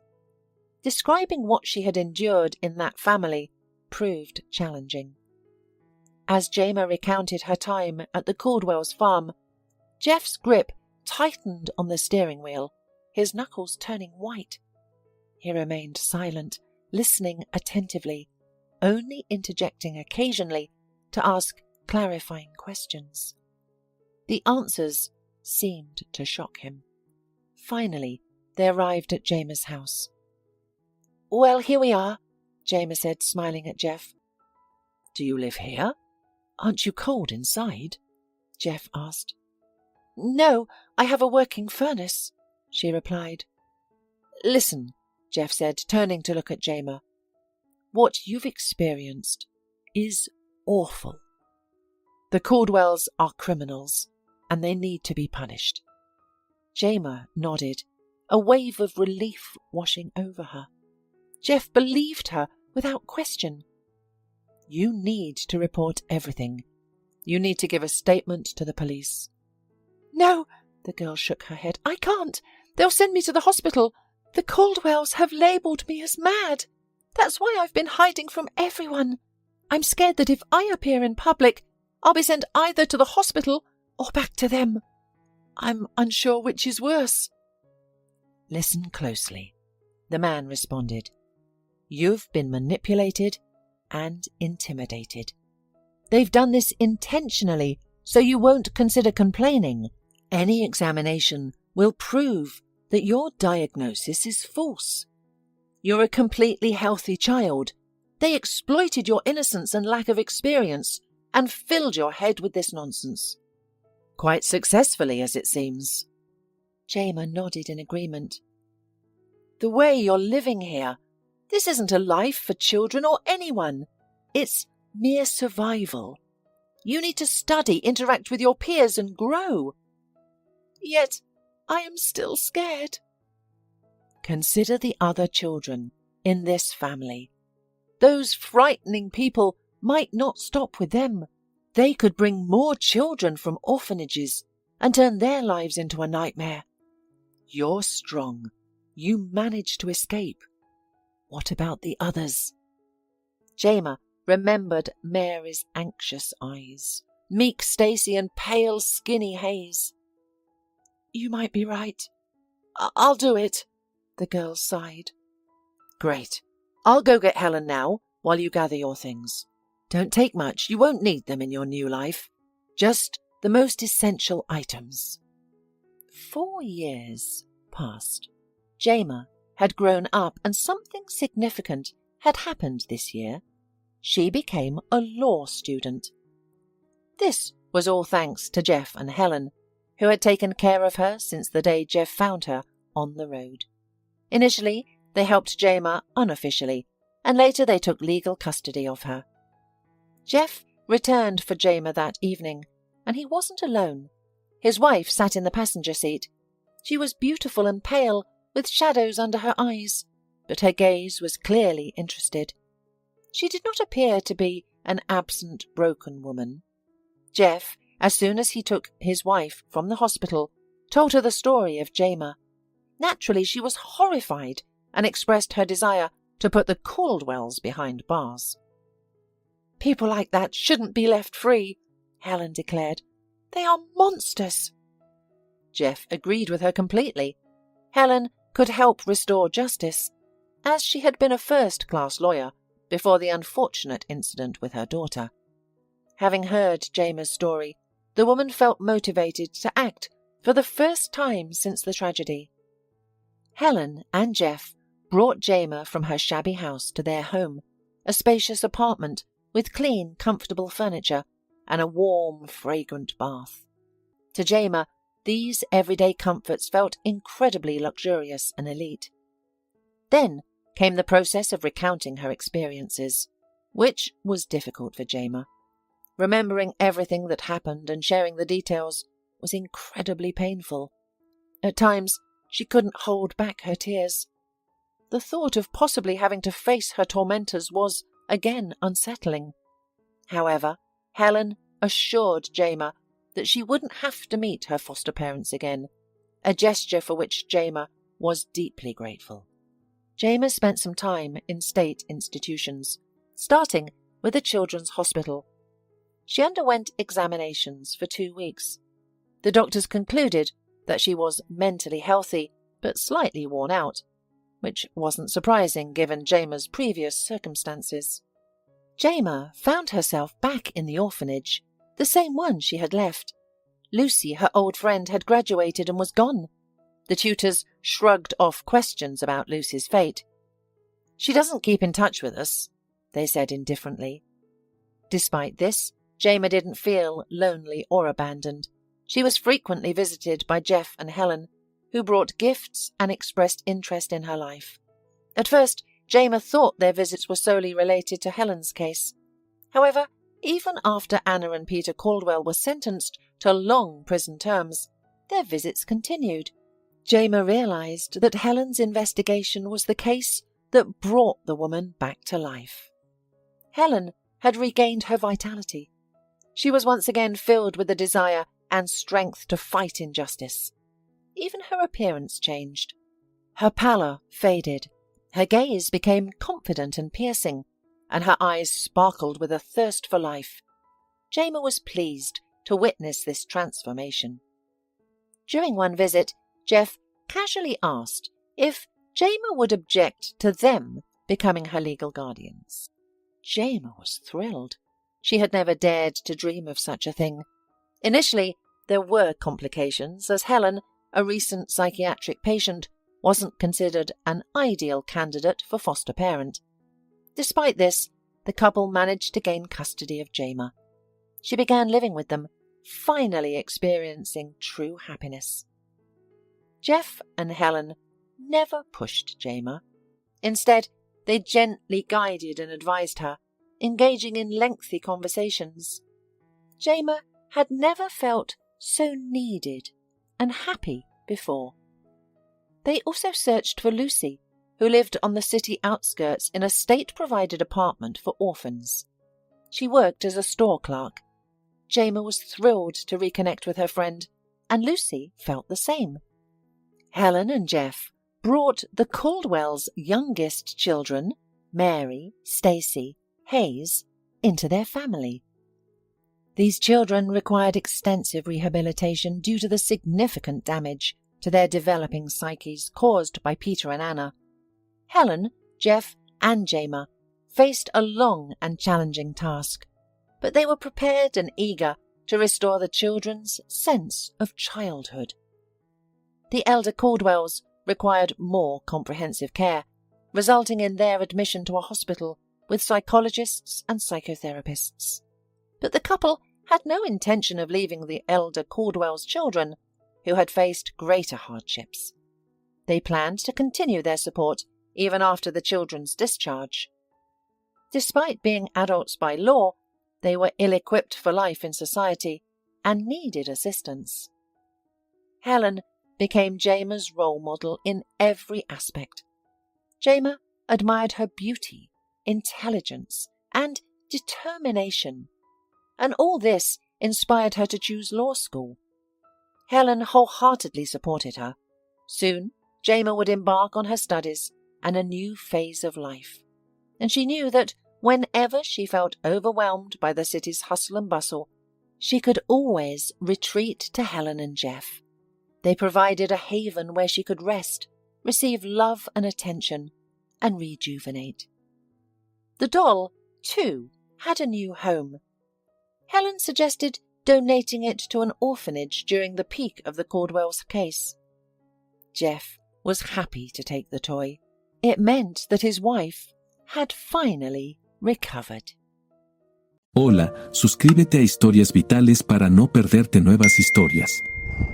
Mi esposa había estado trabajando en su proyecto especial durante 4 meses ahora. No era su proyecto personal, pero ella era la persona principal y responsable de su éxito. El proyecto estaba diseñado para salvar a su empresa, Bixler Enterprises. Los últimos 4 meses habían sido difíciles porque se vio obligada a trabajar duro. Era importante tanto para ella como para la empresa. Había una buena posibilidad de que Bixler Enterprises quebrara si el proyecto no se completaba. Sarah tenía una licenciatura de Albrecht y un MBA de Wharton. Era la más inteligente de la familia. Yo empecé a trabajar como mecánico de autos justo después de la secundaria y después de 21 años seguía siendo mecánico de autos. No me importaba porque me gustaba el trabajo y pagaba bien. Era suficiente para pagar la universidad de Sarah y criar a 2 hijos. No vivíamos lujosamente, pero estábamos bien. Los niños ya se habían mudado, y las cosas iban bastante bien con nuestros ingresos. Sarah quedó embarazada 3 meses después de casarnos a la edad de 18 años. Durante los primeros años de nuestro matrimonio, vivimos con mis padres. Ellos tenían una gran casa vacía ya que 4 de mis hermanos se habían mudado.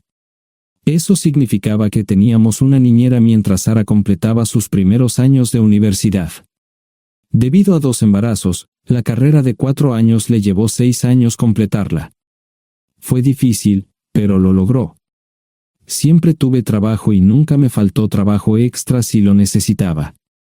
Después de que Sarah se graduó de Wharton, alquilamos nuestro propio lugar. Tuvo ofertas de trabajo de varias empresas grandes, pero todas requerían que nos mudáramos. A mí no me importaba, pero Sarah quería quedarse cerca de casa. Por eso decidió trabajar en Bixler Enterprises. Pagaba bien, pero lo más importante, le daba responsabilidad y la oportunidad de avanzar. Sarah era una empleada trabajadora y dedicada. La presentación es el jueves en el Hotel Dicen en Filadelfia. Tomé unos días libres en el trabajo para ayudarla según fuera necesario. Al final, todo lo que logré fue hacerle algo de comer cuando llegaba a casa. No sabía nada sobre su trabajo, ni tampoco quería saber, los negocios corporativos de alto nivel me aburrían. Empresarios de Europa, Asia y América del Sur venían aquí, la empresa pagaba sus boletos de avión y proporcionaba habitaciones en el Hotel Dicen mientras estaban aquí. Era caro como el infierno, y por algunas cosas que Sara había dicho, la empresa estaba sobreestimando sus finanzas. Su presentación era importante para ella, para la empresa y para más de 200 empleados. Hasta el martes por la noche, todo iba bien. Sara llegó a casa con un traje nuevo, un traje gris con una blusa blanca. Desplegó todo lo que necesitaba en la cama de la habitación de invitados. Cuando se trataba de la limpieza de la casa, ella era normal, pero cuando se trataba del trabajo, era meticulosa. No entendía por qué necesitaba sacar su ropa interior de lujo, pero no dije nada. Además de su traje para la presentación, tenía varios vestidos de cóctel lindos para eventos sociales antes y después del evento. Siempre había evitado tales eventos, pero me sentía obligado a ir con ella si ella quería que lo hiciera. Me agradeció la oferta, pero dijo que no era necesario. Todos los materiales y equipos que necesitaba estaban guardados ordenadamente en el maletero de su Volvo.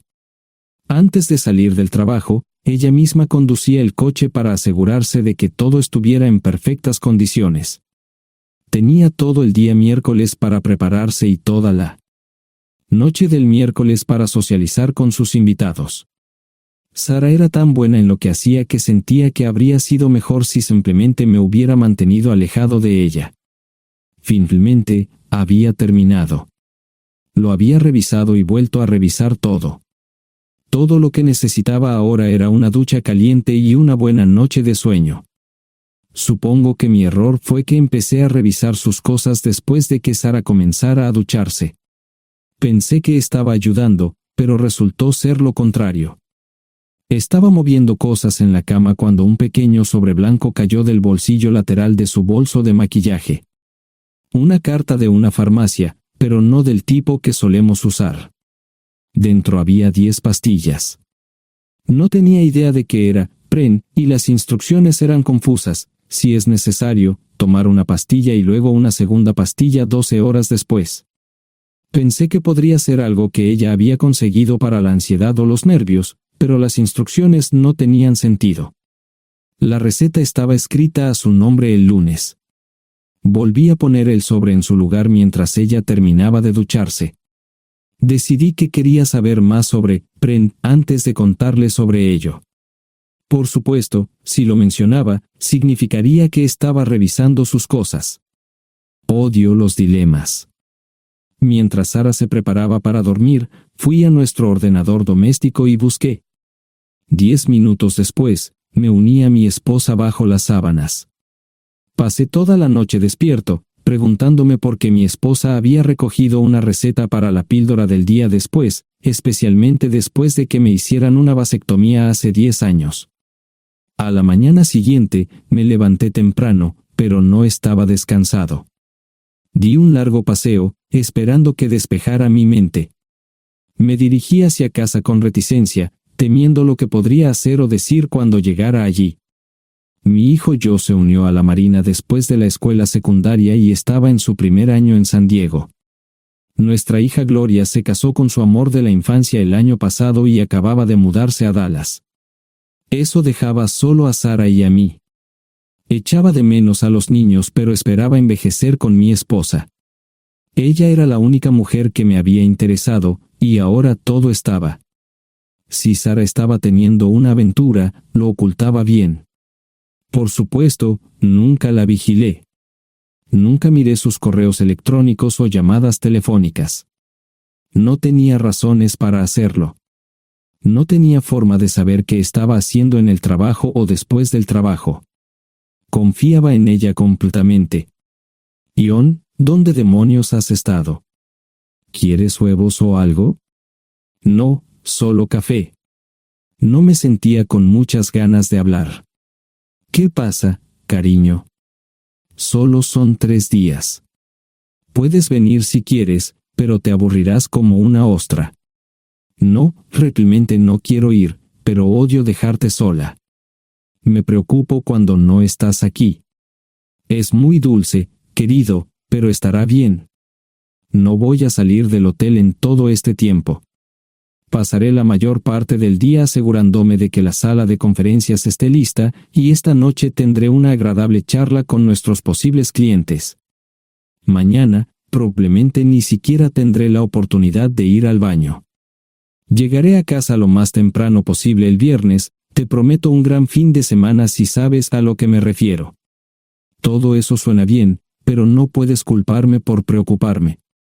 Soy un mecánico de autos, y tengo una esposa hermosa y exitosa. A veces tengo la sensación de que estás menos interesada en mejorar nuestra situación familiar que en avanzar en tu carrera. Detente, maldita sea, Ion. Siempre he respetado lo que haces para ganarte la vida y nunca he insinuado lo contrario. Criaste a 2 grandes niños y me pusiste a través de la universidad. Eres un gran esposo, un gran padre y un buen proveedor, y nunca olvides eso. Terminé mi café mientras ella recogía la mesa. ¿Quieres que te llame? No, no es una buena idea. Tendré el móvil apagado, y voy a apagar el teléfono de la habitación por la noche para poder dormir. Te llamaré siempre que pueda. La ayudé a cargar el coche, era tan meticulosa con eso como con todo lo demás. Trabajando, le llevaría 3 horas llegar al hotel Dicen. Me quedé en el porche y la vi marcharse. No me molesté en preguntarle por las pastillas. Pasé el resto de la mañana en el porche. No recuerdo haberme preocupado tanto como ahora. Me sentía pequeño e insignificante. Me sentía fuera de mi liga. Era un tipo de pueblo con un trabajo mediocre y una esposa exitosa. Era una combinación equivocada. Debería haberlo notado antes. Me sentía estúpido. El mejor traje que tenía era una chaqueta azul y un par de pantalones. Al menos tenía algunas corbatas, aunque tenían 10 años de antigüedad. Acababa de terminar de vestirme cuando sonó el teléfono fijo. Oye, cariño, solo quería avisarte de que llegué bien. ¿Tuviste un buen viaje? Supongo que el tráfico no estaba demasiado denso. Estuvo bien. Te llamaré esta noche. Ahora tengo que irme. Estoy en la habitación 714, Sara. Puedo estar en casa de mis padres o en la de mis hermanos esta noche si quieres llamarme a mi móvil. De acuerdo. Suena el teléfono móvil.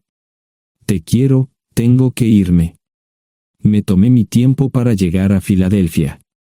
No fui directo al Dicen, primero me detuve y compré un filete con queso. Prometí hacer una larga noche. No estaba seguro de qué iba a hacer. Estacioné en el garaje del hotel y simplemente esperé. Tarde o temprano, tenía que entrar en el hotel. Simplemente no podía decidir cuándo hacerlo. El sonido de mi teléfono celular me ayudó a tomar mi decisión.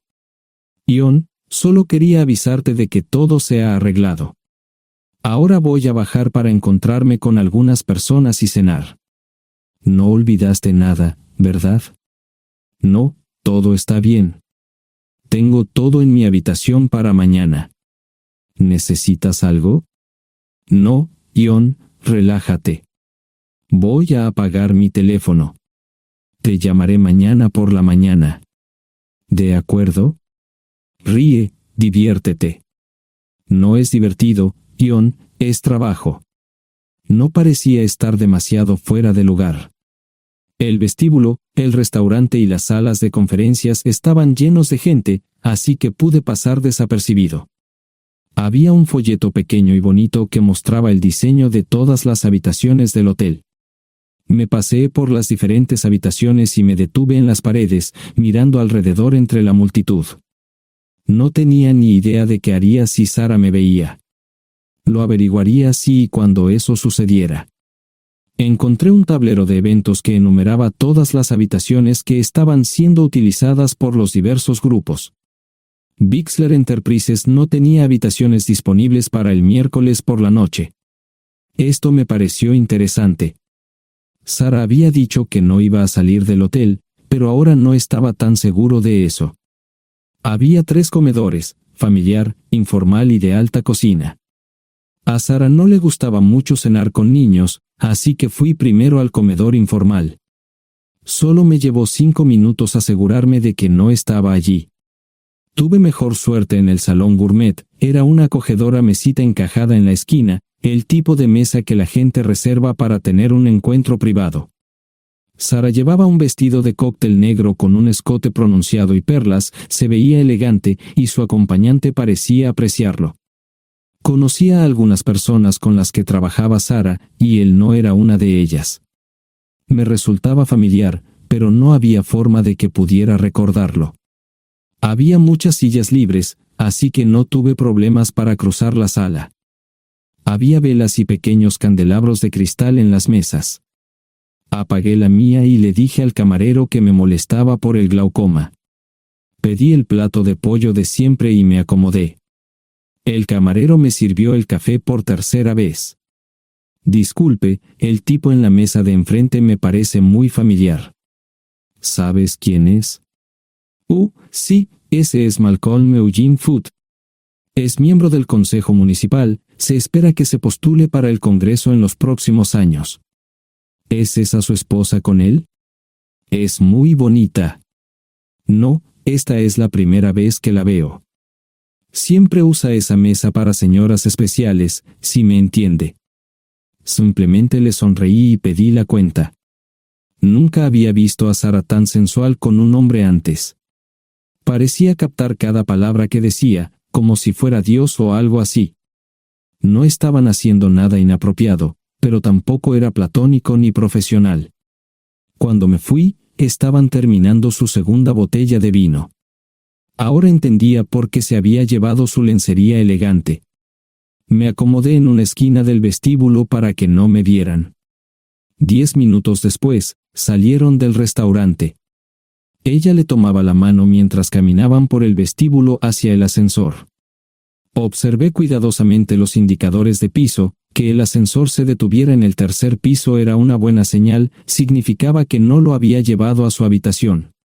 Era una mala señal cuando el ascensor no llegaba al séptimo piso, significaba que ella fue a su habitación. Por si acaso me equivocaba en algo, me senté en el vestíbulo y observé el ascensor durante 1 hora. La gente entraba y salía, pero Sara no estaba entre ellos. Saqué mi maleta vacía del coche y me dirigí al mostrador de recepción. Aunque podía demostrar que era su esposo, me costó trabajo conseguir una tarjeta llave. Se dieron después de llamar a la habitación, pero nadie respondió. Finalmente, estaba en camino a la habitación 714 con la tarjeta llave. Ni siquiera encendí las luces al principio, simplemente me senté en la oscuridad de la habitación durante más de 1 hora. No fue difícil asegurarme de que no regresara a la habitación. Primero, empacé todas sus ropas y pertenencias personales. No dejé nada atrás. Revisé el paquete de Preven, todavía quedaban 10 pastillas en el tocador. De manera muy ordenada, estaban todos los artículos que necesitaría para su presentación al día siguiente. Comencé a llenar la maleta. Había 24 carpetas promocionales especialmente encuadernadas y otras 20 carpetas regulares, todas ellas fueron a la maleta. Un proyector digital fue lo siguiente, seguido de una computadora portátil. Tomé su bolso y su celular, que había dejado en la habitación, todo lo que tenía consigo era un bolso de mano y probablemente un tubo de lápiz labial. Di una vuelta por la habitación tan cuidadosamente como lo hizo ella para asegurarme de no perder nada. Una vez satisfecho, dejé las llaves del coche y mi anillo de bodas en el tocador. Aparte de esos 2 objetos, la habitación estaba completamente vacía. El ascensor se dirigió directamente al estacionamiento, no tuve problemas para llevar 2 maletas, y 20 minutos después, estaba en la autopista rumbo al norte. Pasaban las 3 de la madrugada, no tenía idea de que había pasado tanto tiempo. 1 hora o 2 después, sonó mi teléfono celular, la identificación de llamadas mostraba el número del Listen. ¿Ion? Sí, ¿dónde estás? Estaré en casa pronto. Eso fue todo lo que dije, hubo silencio en el otro extremo de la línea. Los vendedores tienen un viejo dicho, el primero que habla pierde. Pareció una eternidad antes de que ella hablara. Ion, lo siento. No preguntó nada y simplemente colgó. Apagué mi teléfono, era obvio que había regresado a su habitación. Más tarde ese día, tenía que dar una presentación que salvaría a su empresa y le daría un ascenso. Metí las maletas en el desván del garaje. Sara nunca iba allí y nunca pensó en buscar algo allí.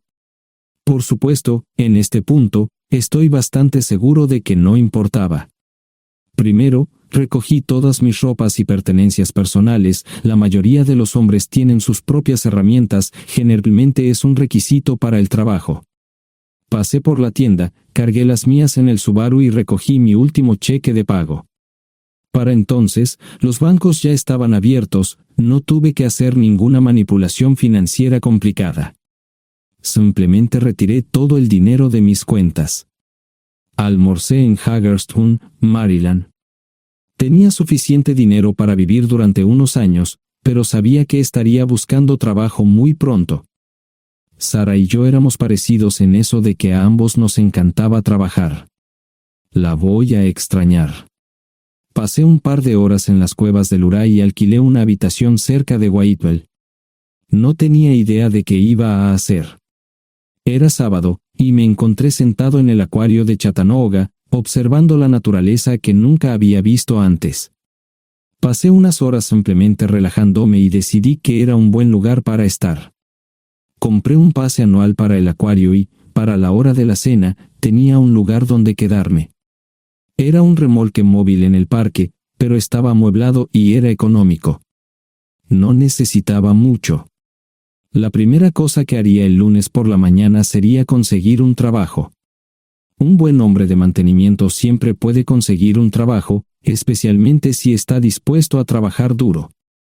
Podría permanecer discreto hasta que fuera el momento de renovar mi licencia de conducir o las etiquetas del coche. Me preocuparé por eso cuando llegue el momento. El domingo por la tarde, llamé a Gloria. Me sentí obligado a informarle sobre lo que estaba sucediendo, pero Sara ya se lo había contado. Fue bastante franca con Gloria sobre lo que había pasado. Dijo que había engañado, que la sorprendí, que me fui y que ella perdió su trabajo. Me sentí mal porque ella perdió su trabajo, pero ese era el precio que tenía que pagar. Le pedí a Gloria que le dijera a Josh lo que estaba sucediendo la próxima vez que hablara con él. También le dije que la llamaría aproximadamente una vez al mes para verificar cómo iban las cosas. No le dije dónde estaba. Para el mediodía del día siguiente, tenía un trabajo. En realidad, estaba a poca distancia del parque de remolques, con el Waffle House a mitad de camino. ¿Qué más podría querer un hombre? No sé cómo manejaron el papeleo, pero me estaban pagando $20 por hora sin hacer preguntas. Estaba feliz, y ellos también. Ni siquiera tendría que tocar el dinero que traje conmigo. Unos 2 meses después, Gloria me informó que Sara se había mudado de la casa y estaba viviendo con sus padres. Gloria no sabía nada más, pero estaba feliz de que estuviera estable y le estuviera yendo bien. Josh me llamó desde San Diego solo para informarme que iba a hacer un crucero. Era técnico en aviónica en un portaaviones. Intentó explicar qué hacía exactamente, pero estaba más allá de mi comprensión. Nunca supe mucho sobre cosas técnicas.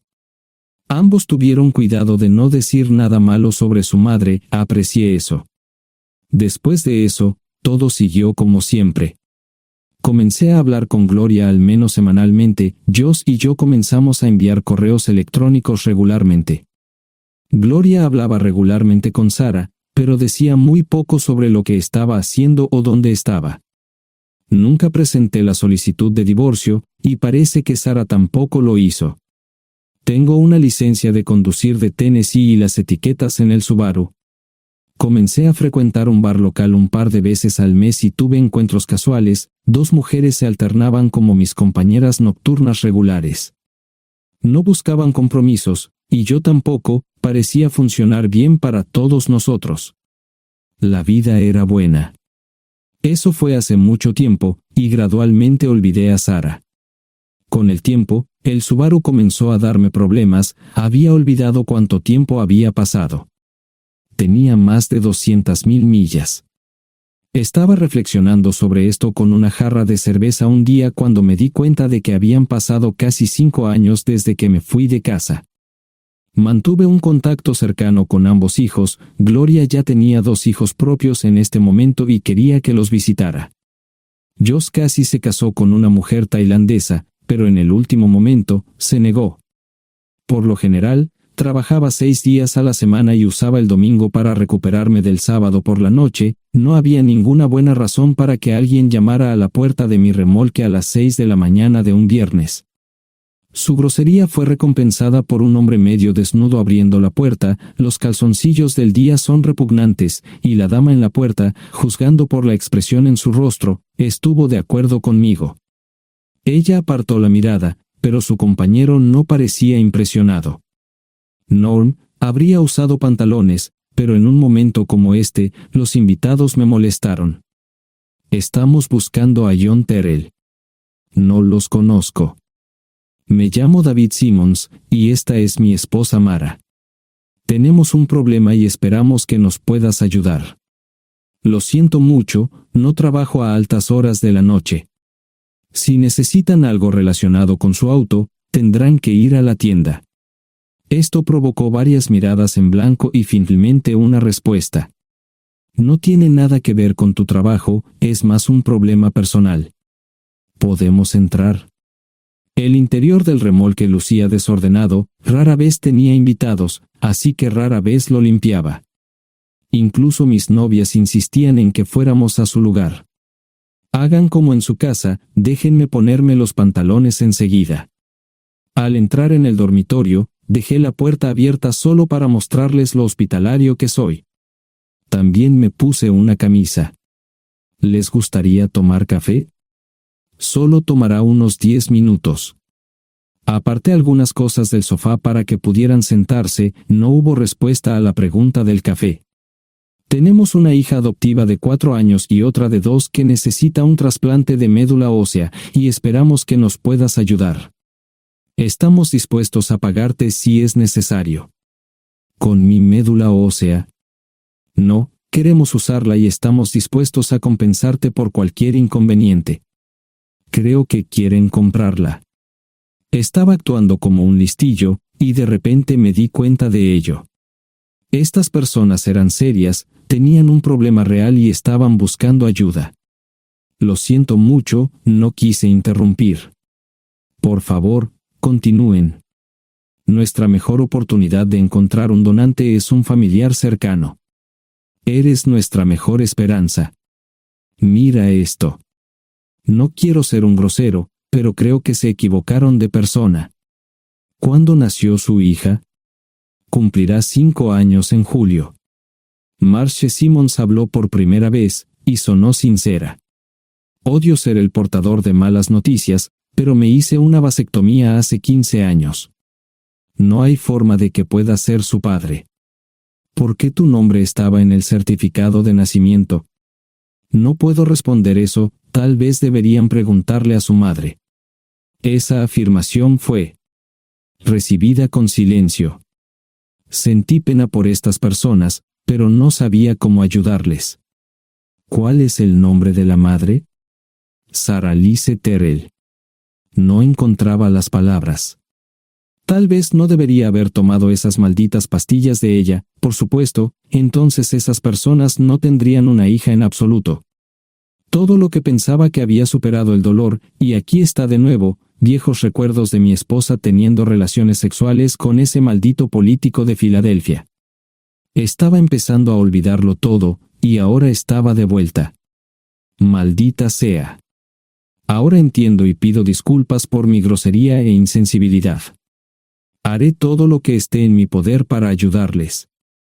En primer lugar, porque no puede Sara hacerse un trasplante de médula ósea. Médicamente, no puede. ¿Por qué no? Es madre, tiene que ser una donante adecuada. Oh, ella es una donante adecuada, pero está demasiado enferma. Los médicos se negaron siquiera a considerar utilizarla. ¿Enferma de qué? Está muriendo de insuficiencia hepática. Le quedan menos de 6 meses de vida. Esto no tiene sentido. Siempre ha estado perfectamente sana. Además, no creo que un hígado enfermo le impida donar médula ósea. El hospital no aceptará su firma en el formulario de consentimiento. ¿Estás diciendo que hay algo mal en su cabeza? Ambos me miraron en silencio, sabían la respuesta, pero no querían decirlo. En ese momento, no quería que se sintieran aún más incómodos. Hace 10 minutos, no me importaban, pero ahora sentía que tenía que protegerlos y ayudarlos. ¿Cómo sucedió esto? ¿Podría alguno de mis hijos ayudar? Quizás, pero pensamos que eras nuestra mejor esperanza. ¿Por qué no van tras su padre, su verdadero padre? Pensamos que eras tú. No tenemos ni idea de quién más podría ser. Sara no nos dijo nada sobre otro posible padre. De hecho, ella no estaba en condiciones de explicar nada, agregó Mara. Obtuvimos la mayoría de nuestra información de la agencia de adopción. Tuve que preparar café y hacer pis, permítanme un momento. Dejé a mis invitados sentados mientras preparaba el café. Solo tomó unos minutos. Mientras se preparaba, fui al baño, algo que necesitaba hacer urgentemente. Traté de ser discreto, ya había avergonzado lo suficiente a Mara. ¿Dónde viven? En Westchester, Pensilvania. Les haré una oferta. Si les digo quién es el verdadero padre de su hija, deben prometerme que lo perseguirán sin descanso hasta obtener lo que desean. ¿De qué estás hablando? El padre de su hija es un político prominente en Pensilvania. Por supuesto, negará todo y probablemente les proporcionará documentos legales para detener sus esfuerzos. Si acuerdan presionar lo suficiente para que él admita que la niña es suya, podrán avergonzarlo y obligarlo a hacerse un trasplante de médula ósea. Eso es lo que quieren, ¿verdad? Sí, claro, pero ¿cómo hacemos eso? No lo sé. Soy mecánico. Trabajo con metal para ganarme la vida. Creo que la mejor manera sería utilizar la televisión, la radio y los periódicos. Los políticos harán cualquier cosa para evitar una mala publicidad. ¿Tienen amigos que puedan ayudar? Bueno, ahora ambos estaban sonriendo. Debo haber dicho algo que les dio esperanza. Creo que podemos hacer esto. ¿Quién demonios es él? Malcolm Eugene Foote. Se postula para el Senado de los Estados Unidos. Apuesto a que hará cualquier cosa para evitar una mala publicidad. El café estaba listo, pero David y Marchen no podían esperar para llegar a casa. Antes de irse, les dije cómo ponerse en contacto con Gloria y Josh en caso de que los necesitaran. Estaba seguro de que ayudarían. También les pedí que me dijeran dónde estaba Sara. Probablemente estaría en Pensacola antes de que ellos regresaran a Westchester. Me corté el pelo y compré una camisa nueva. Sara era una tramposa que arruinó mi vida, pero aún así quería lucir bien cuando la viera. Era otro remolque, pero esta vez era un bonito doble nuevo.